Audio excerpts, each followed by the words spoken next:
জন্য ভাইগণ আল্লাহ রাসূলকে এত মহব্বত করেছেন, তার দরুন আল্লাহ ওনার উপরে খুশি হয়ে গেছেন। হযরত ওমর রাদিয়াল্লাহু তাআলা আনহু উনি আল্লাহ রাসূলকে কেমন ভাবে মহব্বত করেছেন। হযরত আবু বকর হযরত ওমর রাদিয়াল্লাহু তাআলা আনহু ওনার বয়স যখন 26 বছর বয়স, ওই সময় আল্লাহ রাসূলের দেহ মুবারক হইতে ওনার শির বিচ্ছিন্ন করার জন্য অনেক মোটা অঙ্কের টাকার লোভে উনি আল্লাহ রাসূলের শির দেহ থেকে বিচ্ছিন্ন করার জন্য গিয়েছিলেন। সুবহান। ওগো আমার আল্লাহ, আমরা তোমার প্রেমে আমরা বিভোর হয়ে গেছি। সুবহান। ওগো আশিকানে মুস্তাফা, ও আমার মুস্তাফার আশিকিন মুহিব্বিন বাবারা, যারা আশিক মুস্তাফার প্রেমে যারা বিভোর হয়ে গেছে, তাদের দুনিয়াতে কোনো ভয় নাই, পরকালের জীবনও তাদের কোনো ভয় নাই। সুবহানাল্লাহ।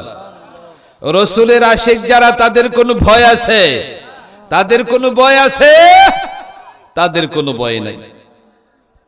আল্লাহ পাক রব্বুল আলামিন এই যে কোরআন শরীফের যে ছোট্ট একটা আয়াত শরীফ আমি তেলাওয়াত করেছি, বিসমিল্লাহির রহমানির রহিম, উল ইন কুনতুম তুহিব্বুনাল্লাহ। আল্লাহ বলতেছেন, এই উল দ্বারা মুরাদ হইল আল্লাহ আল্লাহর বন্ধুকে বলতেছেন, উল ইন কুনতুম, ও আমার বন্ধু, তুমি তোমার উম্মতদেরকে বলে দাও, তোমার কোন উম্মত যদি আমি আল্লাহকে যদি ভালোবাসতে চায়, এই ভালোবাসার মধ্যে আল্লাহ শর্ত দিয়েছেন। সুবহানাল্লাহ। কি দিয়েছেন?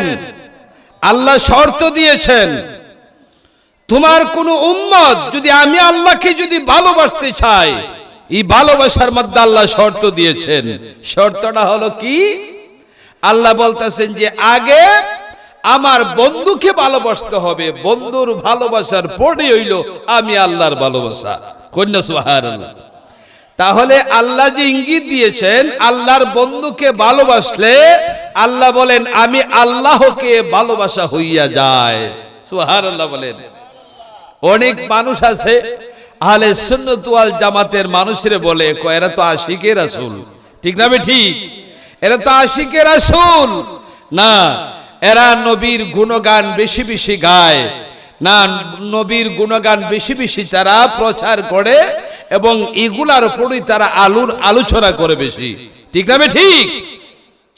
নবীর আলোচনাকে আমরা করি না, আল্লাহ করেন। আমরা করি না, আল্লাহ করেন।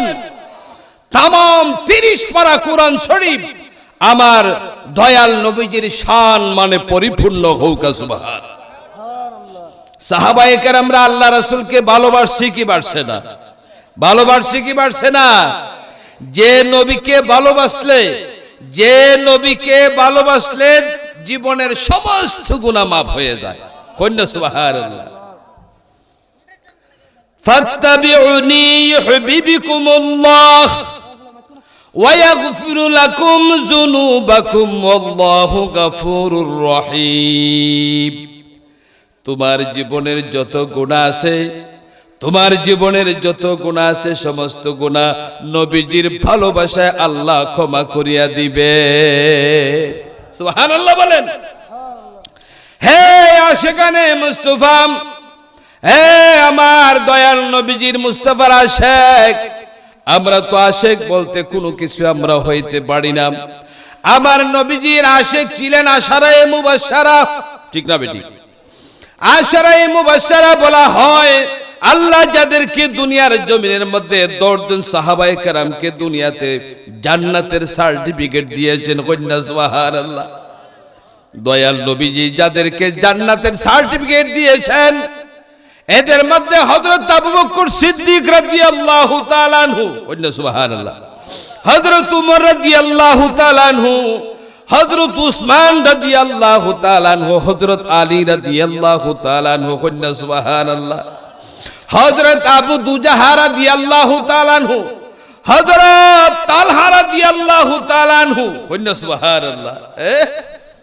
যাদেরকে আল্লাহ দুনিয়াতে জান্নাতের সার্টিফিকেট দিয়েছেন, জান্নাতের সার্টিফিকেট পাওয়াটা কি সহজ না কঠিন? এদিকে সহজ না কঠিন? হযরত আবু বকর সিদ্দিক রাদিয়াল্লাহু তাআলা আনহু জান্নাতের সার্টিফিকেট পেয়েছেন। সুবহানাল্লাহ, সুবহান। কিভাবে জান্নাতের সার্টিফিকেট পেয়েছেন? এবার হুজুর নূর সাল্লাল্লাহু আলাইহি সাল্লামের এমন ভাবে মহব্বত করলেন যে মহব্বতের কারণে আল্লাহ পাক রব্বুল আলামিন ঘোষণা করিয়া দিলেন, ও আমার মুহাম্মদ, ও আমার বন্ধু হযরত আবু বকর সিদ্দিক তোমার সাহাবী, তোমাকে তো মহব্বত করেছে, তো ভালোবেসেছে, যার দরুন আমি আল্লাহ তার উপরে খুশি হইয়া গেছে। কন্যা সুবহানাল্লাহ। আমার নবীজিকে মহব্বত করার কারণে আল্লাহ পাক রব্বুল আলামিন আবু বকর সিদ্দিক রাদিয়াল্লাহু তাআলা আনহুর উপরে খুশি রাজি হয়ে গেছেন। সুবহানাল্লাহ। এমন কি হযরত আবু বকর সিদ্দিক রাদিয়াল্লাহু তাআলা আনহু দুনিয়া থেকে যাবার আগে, বিদায় নেওয়ার আগে হযরত আবু বকর সিদ্দিক রাদিয়াল্লাহু তাআলা আনহু সমস্ত সাহাবায়ে কেরামদেরকে বলতেছেন, ও সাহাবীরা রে, আমি একটা স্বপ্ন দেখলাম, স্বপ্নটা তোমার কাছে আমি বলতে চাই। সাহাবায়ে কেরামরা বলেন, ও ভাই আবু বকর, কি স্বপ্ন দেখেছেন বলেন। এবার উনি বললেন, আমি দেখলাম আমার নবী মুহাম্মদুর রাসূলুল্লাহ সাল্লাল্লাহু আলাইহি ওয়াসাল্লাম আমি আবু বকরকে ডাকতেছেন। কন্যা সুবহানাল্লাহ। আবু বকর রে, তোমার দুনিয়ার মুসাফিরি জীবন শেষ, তুমি রেডি হয়ে যাও। এবার আবু বকর অগ্রিম সংবাদ দিয়ে দিলেন, ও সাহাবীরা, আমার সংবাদ এসেছে, মৃত্যুর পরোয়ানা আমার জারি হয়ে গেছে। এবার আমি তোমাদের কাছ থেকে বিদায় নিয়ে আমি চলিয়া যাব। এবার তোমরা এক কাজ করিও, আমি মৃত্যুর পরে আমাকে গোসল দিও, আমাকে গোসল দিয়া সাদা মার্কিন কাপড় পরাইয়া কাডুল্লার মধ্যে আমার লাশটা নিয়া বাবু সালামের দরজার মধ্যে আমার লাশটা রাখিয়া দিও। সাহাবায়ে কেরামদের মধ্যে একজন আমার রাসূলকে ডাক দিও, ইয়া রাসূলুল্লাহ, ইয়া হাবিবাল্লাহ, আপনার আবু বকর আপনার কাছে হাজির হয়ে গেছে। ইয়া রাসূলুল্লাহ, আপনি বলিয়া দেন আপনার আবু বকরকে কোন জায়গার মধ্যে দাফন করব। হইনা সুবহানাল্লাহ। কোন জায়গার মধ্যে দাফন করব? হুজুর নূর সাল্লাল্লাহু আলাইহি সাল্লামের কাছে দাঁড়াইয়া, রওজার পাশে দাঁড়াইয়া হযরত আলী কারিমাল্লাহু ওয়াজহু রাদিয়াল্লাহু তাআলা আনহু বলতেছেন, আসসালাতু ওয়াসসালামু আলাইকা ইয়া রাসূলুল্লাহ, আসসালাতু ওয়াসসালামু আলাইকা ইয়া হাবিবাল্লাহ। ইয়া রাসূলুল্লাহ, আপনার দুনিয়ার সাথী, আপনার গুহার সাথী, আপনার জীবনের সাথী আবু বকরকে আপনার খেদমতে না হাজির করেছি ইয়া রাসূলুল্লাহ। এবার আপনি ইজাজত দেন, আবু বকরকে কোথায় দাফন করব? আবু বকর বলছিল, আল্লাহ রাসূলের যদি, আল্লাহ রাসূলের কাছ থেকে যদি ইজাজত আসে, আমাকে যে কোনো কানে দাফন করার জন্য ইজাজত আসে, ওই জায়গার মধ্যে দাফন করাইয়া দিও। আর আল্লাহ রাসূলের কাছ হইতে যদি কোনো ইজাজত যদি না আসে রে, আমাকে জান্নাতুল বাকির মধ্যে দাফন করিয়া দিও। কন্যা সুবহানাল্লাহ। দেখেন আল্লাহ রাসূলের কত বড় মহব্বত, ঠিক আছে? ঠিক আল্লাহ রাসূলকে যে মহব্বত করেছে, এই জন্য আল্লাহ রাসূলের রওজা পাক হইতে মানে আওয়াজ আসছে, হে আলী, আমার আবু বকরকে আমার কাছে শোয়াইয়া দেও। কন্যা সুবহানাল্লাহ। আমার আবু বকরকে আমার কাছে শোয়াইয়া দাও। সুবহানাল্লাহ, সুবহানাল্লাহ। এই জন্য রে ভাই, আল্লাহ রাসূল জিন্দা না মুর্দা? জিন্দা না মুর্দা? আল্লাহ রাসূল জিন্দা। আল্লাহ রাসূল রওজা পাকের মধ্যে জিন্দা আছেন, এতে কোনো সন্দেহ আছে? এতে কোনো সন্দেহ নাই। সুবহানাল্লাহ। এটি আমাদের আকীদা, ঠিক না? ঠিক। এই জন্য ভাইগণ, আল্লাহ রাসূলকে এত মহব্বত করেছেন, তার দরুন আল্লাহ ওনার উপরে খুশি হয়ে গেছেন। হযরত ওমর রাদিয়াল্লাহু তাআলা আনহু উনি আল্লাহ রাসূলকে কেমন ভাবে মহব্বত করেছেন। হযরত আবু বকর, হযরত ওমর রাদিয়াল্লাহু তাআলা আনহু ওনার বয়স যখন 26 বছর বয়স, ওই সময় আল্লাহ রাসূলের দেহ মুবারক হইতে ওনার শির বিচ্ছিন্ন করার জন্য, ওনার শির বিচ্ছিন্ন করার জন্য অনেক মোটা অঙ্কের টাকার লোভে উনি আল্লাহ রাসূলের শির দেহ থেকে বিচ্ছিন্ন করার জন্য গিয়েছিলেন। কন্যা সুবহান। এবার যখন গেলেন, যাওয়ার পরে হুজুর পূর্ণ সাল্লাল্লাহু আলাইহি ওয়াসাল্লামের নূরানি চেহারা দেখিয়া হযরত ওমর রাদিয়াল্লাহু তাআলা থর থর করিয়া কাঁপতেছেন।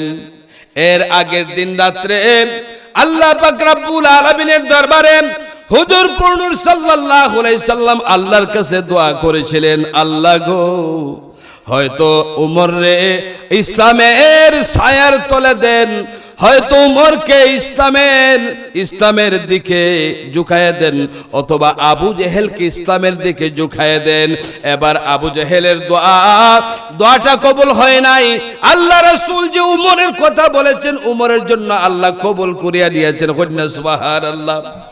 পরের দিন যখন রাসূলুল্লাহর শির হানার জন্য যখন গেল, যাওয়ার পরে রাস্তার মধ্যে যখন গেলাম, তার ভয়ঙ্কর মূর্তি, তার খাদের মধ্যে নাঙ্গা তলোয়ার, না পরনের মধ্যে তার জম পোশাক, তার এক বন্ধুর সঙ্গে সাক্ষাৎ হয়ে গেল।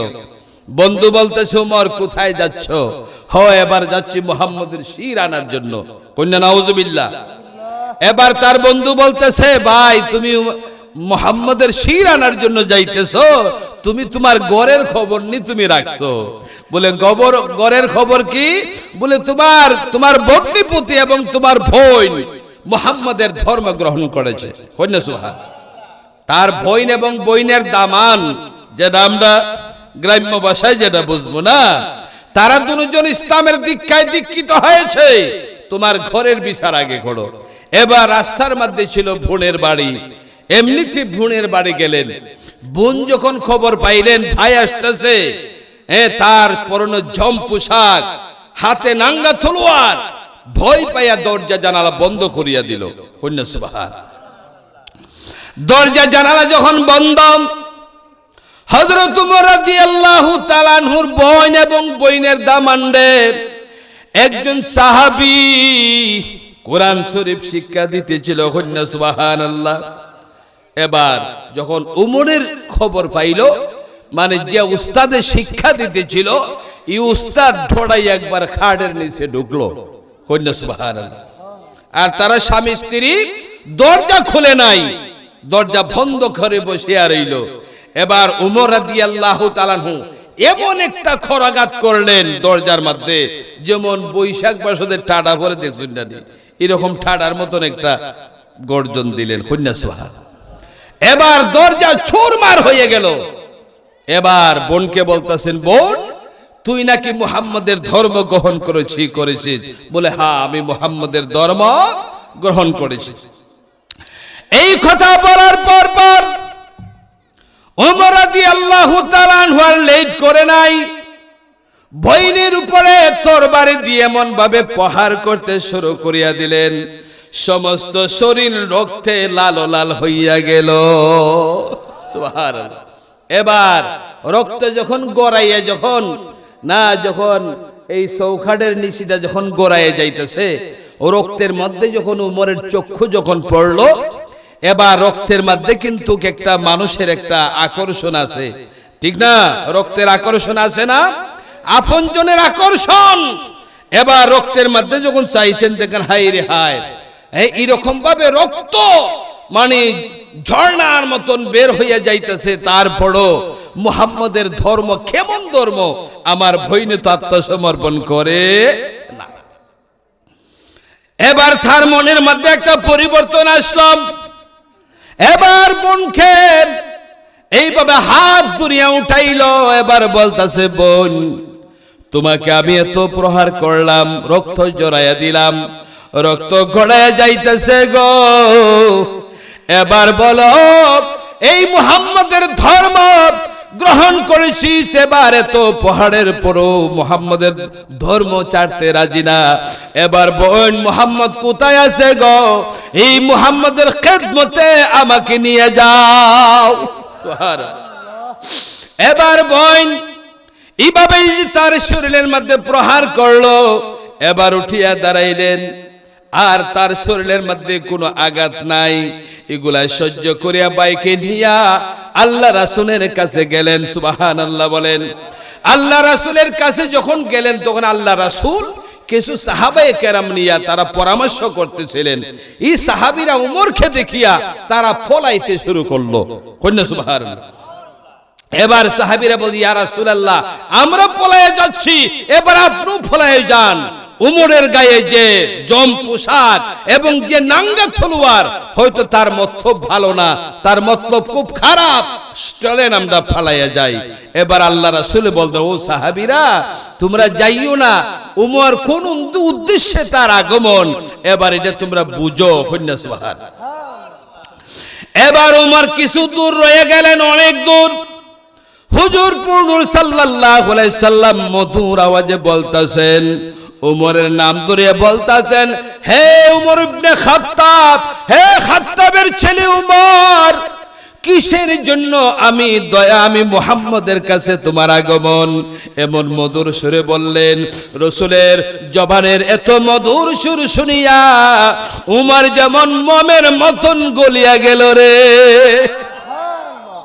এবার উমর আল্লাহ রাসূলের চেহারার দিকে তাকাইয়া আর দেরি করলেন না, লুটাইয়া আল্লাহ রাসূলের কদম মুবারকের মধ্যে গিয়া পড়লেন, পড়িয়া জড়াইয়া ধরলেন। এবার বলতেছেন, ইয়া রাসূলুল্লাহ, আমি উমর আপনার শির ছেদ করার জন্য আসছিলাম, শির বিচ্ছিন্ন করার জন্য আসছিলাম। ইয়া রাসূলুল্লাহ, আপনার সুন্দর চেহারা দেখিয়া আবার মনের মধ্যে এমন ভূমিকম্প সৃষ্টি হয়ে গেল। উনি আখিরি জমানার নবী, উনি নূরের নবী, উনি সত্য নবী, যার মধ্যে কোনো বেজাল নাই। আমার অন্তরে সাক্ষী দিছে গো ইয়া রাসূলুল্লাহ, জলদি করে আপনি আমাকে কলমা শরীফ পড়ায় মুসলমান বানায় নেন। লা ইলাহা ইল্লাল্লাহু মুহাম্মাদুর রাসূলুল্লাহ সাল্লাল্লাহু আলাইহি সাল্লাম। এই ছিল আশেকে রাসূল, ঠিক না? ঠিক, এই ছিল কি আশেকে রাসূলের পরিচয়। ভাইরা আমার, বাবারা আমার, এবার যখন ইসলাম ধর্ম গ্রহণ করলেন, এবার উমরের মধ্যে যে একটা চেহারা ছিল আগে, এই চেহারাটা সঙ্গে সঙ্গে পরিবর্তন হয়ে গেল। নূরের চেহারা তার মধ্যে মানে স্ফূর্তি দিতে আরম্ভ করিয়া দিল। সুবহানাল্লাহ। নূরের পুখাজ বার হইতে শুরু করিয়া দিল। এবার উমর আল্লাহ রাসূলের খেদমতের মধ্যে গিয়া বলেন, ইয়া রাসূলুল্লাহ, ইয়া হাবিবাল্লাহ, আমি একটা কথা বলতে চাই, অনুমতি দিলে আমি বলবো। দয়াল নবীজি বলেন, কি বলতে চাও? উমর, এবার তুমি বলো। উমর বলতেছে, ইয়া রাসূলুল্লাহ, আমি উমর যেহেতু ইসলাম ধর্ম গ্রহণ করেছি, এতদিন আপনি লুকাইয়া লুকাইয়া সাহাবায়ে কেরামদেরকে নিয়ে ইসলাম ধর্ম প্রচার করছেন। ইয়া রাসূলুল্লাহ, আমি উমর ইসলাম ধর্ম গ্রহণ করেছি। এবার আমার প্রথম কথা হলো, আর লুকাইয়া ইসলাম প্রচার করা যাবে না। ইয়া রাসূলুল্লাহ, এবার ফিল্ডের মধ্যে গিয়া প্রকাশ্যভাবে ইসলাম ধর্ম গ্রহণ করাইবেন। এবং পৃথিবীর কোন শক্তি উমরের বাহুর কাছে আসে, এই তলোয়ারের কাছে আসে, আমি উমর দেখব। জবান খুলে বলুন না সুবহানাল্লাহ। মুর্শিদ প্রেমের ঢেউ লেগেছে যার প্রাণে, সে কি গরে তাকেতে পারে, সে কি গরে তাকেতে পারে, প্রেম নদীর নদীর স্রোতের টানে মুর্শিদ প্রেমের ঢেউ লেগেছে যার প্রাণে। ঠিক না বেটি? সে কি গরে তাকেতে পারে, সে কি গরে তাকেতে পারে, প্রেম নদীর স্রোতের টানে মুর্শিদ প্রেমের ঢেউ লেগেছে যার প্রাণে। পৌঁছেছে প্রেম এই যার অন্তরে, ও সে কি গরে তাকেতে পারে, হাইরে পৌঁছেছে প্রেম এই যার অন্তরে, ও সে কি গরে তাকেতে পারে, বাদিয়া কি রাখতে পারে, বাদিয়া কি রাখতে পারে, কামে কানসনের বন্দনে মুর্শিদ প্রেমের ঢেউ লেগেছে যার প্রাণে। ঠিক না ঠিক? জোরে বলেন ইয়া রাসূলুল্লাহ, ইয়া ওলি আল্লাহ। আমাদের আসল মুর্শিদ হইল কে? কে?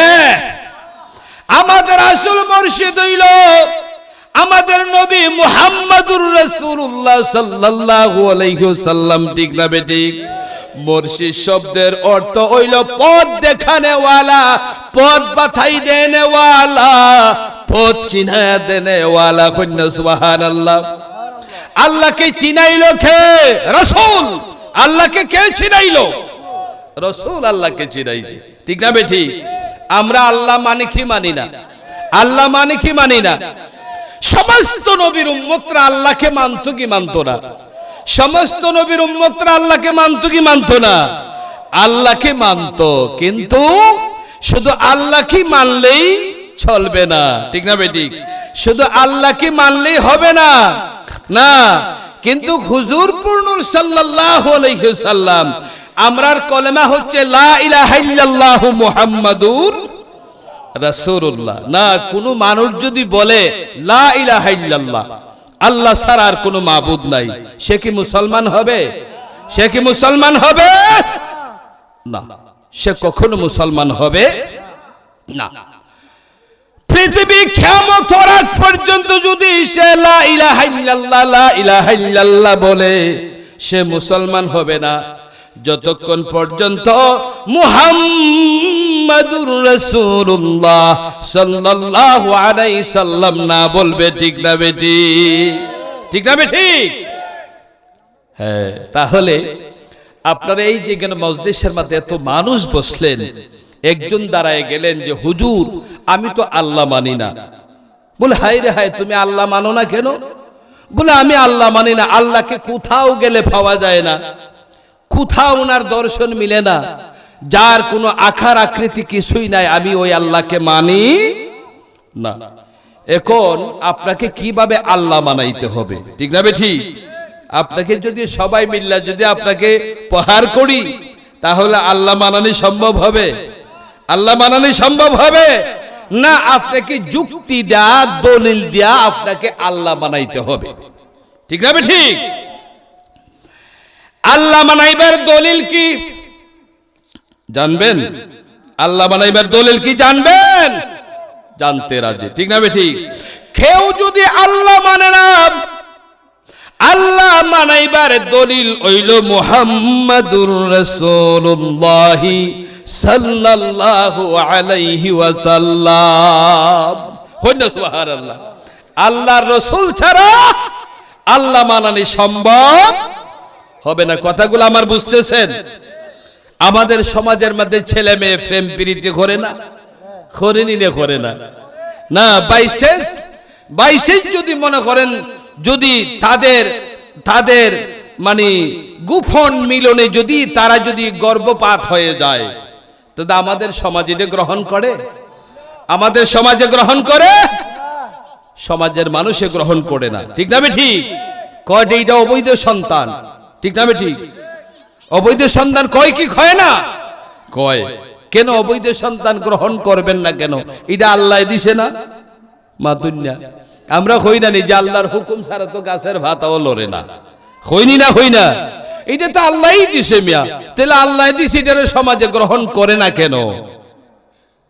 এই জন্য করে না, এই জন্য করে না, দিছে আল্লাহই দিছেন, কিন্তু এটা মুহাম্মদী শরীয়তের বিধান মতো হইছে না। ঠিক আছে, ঠিক আমার রাসূলের মুহাম্মদের শরীয়তের বিধান মতিটা হয় নাই, যার জন্য সমাজও গ্রহণ করে না, কোরআনও গ্রহণ করে না। ঠিক আছে, ঠিক দিছে তো আল্লাহই দিছে।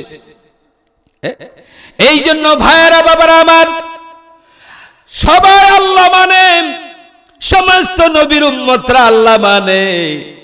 এবার শুধু আল্লাহ মানলেই হবে না, আমরা তো মুসলমানরও আল্লাহ মানে, হিন্দুরও আল্লাহ মানে, মানে না, খ্রিস্টানরও আল্লাহ মানে, বৌদ্ধরও আল্লাহ মানে, ইহুদিরও আল্লাহ মানে। মানে কি মানে না? তাহলে মুসলমানদের আল্লাহ আর ইহুদির আল্লাহ কি এক জাতই না? কিন্তু মনে করেন আমরা যে আল্লাহ মানি, আল্লাহ আল্লাহকে শিখিয়ে দিয়েছেন, আল্লাহর পরিচয় করিয়ে দিয়েছেন মুহাম্মাদুর রাসূলুল্লাহ সাল্লাল্লাহু আলাইহি ওয়াসাল্লাম। তাহলে মুহাম্মদী শরীয়তের বিধান যে জায়গার মধ্যে আছে, আপনি এটারে সরাইতে পারবেন? সমাজ থেকে সরাইতে পারবেন না? সরাইতে পারবেন না। মুহাম্মদী শরীয়তের বিধান যেখানে আছে, এটার আপনি গাট্টি বাইন্দা আনতেইবা। ঠিক না বেঠি? হায় রে হায়। এবার হযরত ওমর ফারুক রাদিয়াল্লাহু তাআলা আনহু বলতেছেন, ইয়া রাসূলুল্লাহ, ইয়া হাবিবাল্লাহ, আমি ওমরের হাতে নাঙ্গা তলোয়ার থাকতে এখন আর লুকায়ে ইসলাম ধর্ম প্রচার করা যাবে না, প্রকাশ্যে ইসলাম ধর্ম প্রচার করতে হবে। কন্যা জওয়াহার। এবার নবীজির কাছে বলতেছেন, ইয়া রাসূলুল্লাহ, আমি তো আপনার শির কাটার জন্য এসেছিলাম।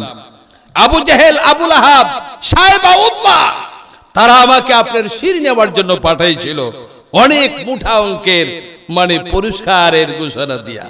ইয়া রাসূলুল্লাহ, আমি তো মুসলমান হয়ে গেলাম। ইয়া রাসূলুল্লাহ, আমি আমার এই মুসলমান হয়েছি, আমার কলমার দাওয়াতটা সর্বপ্রথম আমি আবু জেহেলকে দিতে চাই এবং আমার বাবাকে দিতে চাই। সুবহানাল্লাহ। আল্লাহ রাসূল বললেন, ঠিক আছে ওমর, যাও, তোমাকে আমি অনুমতি দিলাম। সুবহানাল্লাহ। আবু জেহেল তার সঙ্গ পাঙ্গ লইয়া ক্লাব গোড়ের মধ্যে এবার মদ খাইতেছে আর বলতেছে, যে উমরকে পাঠিয়েছি মুহাম্মদের শির আনার জন্য, এই উমর বিশ্বযোদ্ধা, শেরে যোদ্ধা, সে এমনিতে আসবে না, মুহাম্মদের শির না লইয়া সে ফিরবে না। ঠিক না বেঠি? এই কথা বলতে বলতেই হযরত ওমর রাদিয়াল্লাহু তাআলা আনহু দরজার মধ্যে গিয়ে একটা মানে খোরাঘাত করলেন। আবু জেহেল বলতেছে, হাই রে হায়, হয়তো মুহাম্মদের শির নিয়ে এসেছে। ঠিক না বেটি? আবু জেহেল দরজাটা খুলে দিল। দরজাটা যখন খুলে দিলেন, এবার হযরত ওমর রাদিয়াল্লাহু তাআলা আনহু বলতেছেন, হে আবু জেহেল, তোমাকে আমি একটা দাওয়াত দিতে চাই। বলে, কি দাওয়াত? আমি মুহাম্মদের ধর্ম গ্রহণ করেছি, যে মুহাম্মদের শির আনার জন্য আমি গিয়েছিলাম, মুহাম্মদের ধর্ম আমি গ্রহণ করেছি। এ আবু জেহেল, তুমি এখন বলো, মুহাম্মদের ধর্ম তুমি কবুল করবে কি করবে না? এই কথা যেহেতু খালি বলছে, এমনই আবু জেহেল লাফ মেরে, হায় রে হায়, যে ওমরকে পাঠাইছিলাম মুহাম্মদের শির আনার জন্য, মানে এই মুহাম্মদে এই উমরকে জাদু কইরা ফলাইছে। কন্যা নাউজুবিল্লাহ। এবার পালায়ে গেল, শূন্য হয়ে গেল ঘর, কোন মানুষ নেই, জনমানবহীন। এবার উমর বাড়ির দিকে গেলেন। সুবহানাল্লাহ। বাড়ির দিকে গিয়া বাবাকে পাইলেন।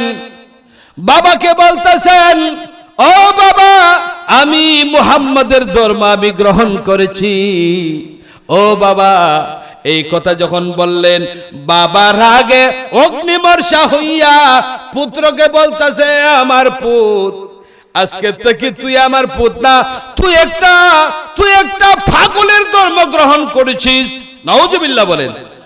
বাপে গীতা কইলে তুই মুহাম্মদ আস্ত একটা পাগল, পাগলের ধর্ম তুই গ্রহণ করেছিস।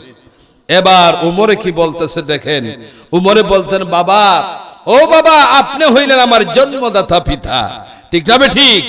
আমার রাসূলকে আপনি একবার পাগল বলছেন, দ্বিতীয়বার যদি পাগল বলেন, এই নাঙ্গা তলোয়ারের হাতটা কি এই বাছার মতন পৃথিবীর কোনো শক্তি আসবে না। কন্যা সুবহানাল্লাহ। দ্বিতীয়বার যখন বলল, উমর, মুহাম্মদ তো পাগল, পাগলের ধর্ম গ্রহণ করেছিস। এবার দ্বিতীয়বার বলার পরে আর খাতির নাই, নাঙ্গা তলোয়ার হাত মানে ঠান দিয়া বার করিয়া একটা সেদ মারলেন বাবার মানে গলার মধ্যে, তার দেহটা কি শির 50 হাত দূরে ছিটকে পড়ল। কন্যা সুবহানাল্লাহ। এবার দেখেন, জন্মদাতা পিতাকেই যে উমরে খাতির করে নাই না, ইসলামের কত বড় মোহাব্বত, ইসলামের কত বড় মানে আল্লাহর যে আল্লাহ রাসূলের প্রতি যে কি মোহাব্বত। কন্যা সুবহানাল্লাহ। তাহলে হে শানে মুস্তাফা, না এই শানে মুস্তাফার যুবকরা, তোমাদের মধ্যে এরকম আশিক রাসূল হইতে হইবে কি হইবে না? হওয়ার লাগবে কি না? হওয়ার লাগবে, ঠিক না ঠিক? দুইটা এক্সাম্পল দিলাম, হযরত আবু বকর সিদ্দিক, হযরত ওমরের, ঠিক না ঠিক?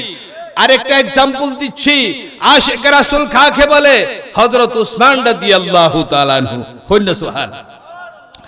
হযরত উসমান রাদিয়াল্লাহু তাআলা আনহু ইসলামের প্রথম যুগে মদিনা